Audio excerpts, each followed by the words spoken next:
राम राम राम राम राम राम राम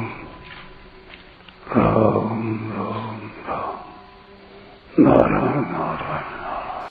संबंध।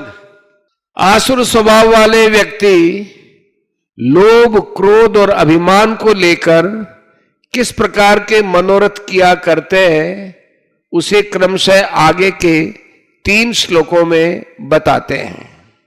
इदमद्य मया लब्धमिमं प्राप्स्ये मनोरथम् इदमस्ति इदमपि मे भविष्यति पुनर्धनम्।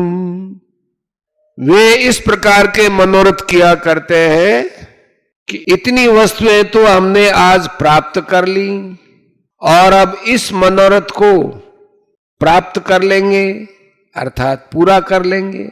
इतना धन तो हमारे पास है ही, इतना धन और फिर हो जाएगा।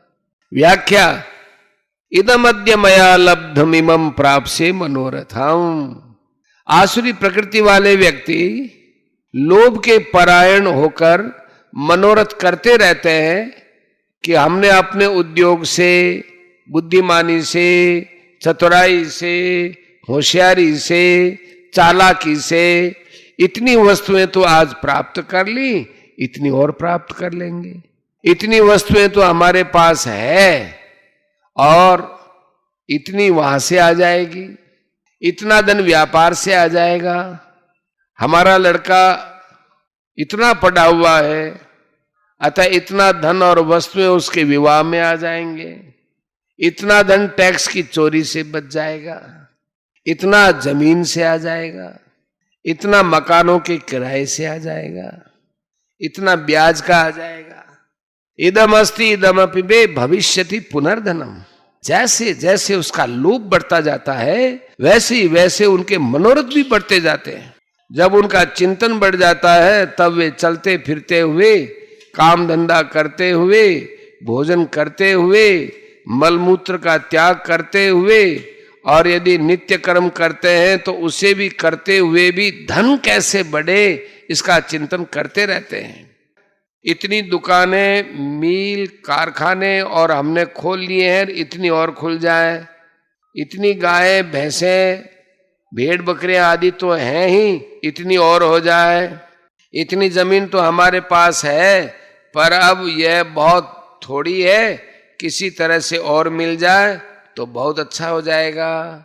इस प्रकार धन आदि बढ़ाने के विषय में उनके मनोरथ होते रहते हैं। जब उनकी दृष्टि अपने शरीर तथा परिवार पर जाती है तब वे उस विषय में मनोरथ करने लगते हैं कि अमुक अमुक दवाई सेवन करने से शरीर ठीक रहेगा, अमुक अमुक चीजें इकट्ठी कर ली जाए तो हम सुख और आराम से रहेंगे।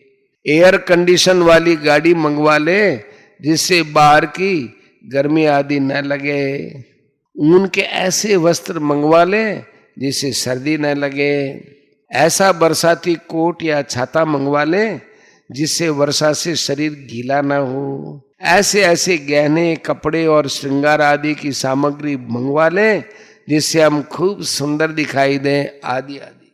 ऐसे मनोरथ करते करते उनको यह याद नहीं रहता कि हम बूढ़े हो जाएंगे तो इस सामग्री का क्या करेंगे और मरते समय ये सामग्री हमारे क्या काम आएगी। अंत में इस संपत्ति का मालिक कौन होगा? बेटा तो कपूत है, अतः वह सब नष्ट कर देगा। मरते समय यह धन संपत्ति खुद को ही बहुत दुख देने वाली होगी। इस सामग्री के लोभ के कारण ही मुझे बेटा बेटी से भी डरना पड़ता है और नौकरों से डरना पड़ता है कि कहीं ये लोग हड़ताल आदि न कर दें। प्रश्न। देवी संपत्ति को धारण करके साधन करने वाले साधक के मन में भी कभी कभी व्यापार आदि के कार्य को इतना काम हो गया, इतना काम और करना बाकी है, इतना काम आगे हो जाएगा, इतना पैसा आ गया और इतना वहां पर टैक्स का देना है आदि स्फुरणाएं तो होती हैं। ऐसी स्फुरणाएं जड़ता का उद्देश्य रखने वाले आश्रित संपत्ति वालों के मन में भी होती है तो इन दोनों की वृत्तियों में फिर क्या अंतर हुआ? उत्तर, दोनों की वृत्तियां एक सी दिखने पर भी उनमें बड़ा भारी अंतर है। साधक का उद्देश्य परमात्मा प्राप्ति का होता है, अतः वह उन वृत्तियों में तल्लीन नहीं होता, परंतु आसुरी प्रकृति वालों का उद्देश्य धन इकट्ठा करने और भोग भोगने का रहता है, अतः वे उन वृत्तियों में तल्लीन होते हैं। तात्पर्य यह है कि दोनों के उद्देश्य भिन्न भिन्न होने से दोनों में बड़ा भारी अंतर है। परिशिष्ट भाव, यहां भगवान 11वें श्लोक में कहे कामोपभोग परमा पद की व्याख्या करते हैं।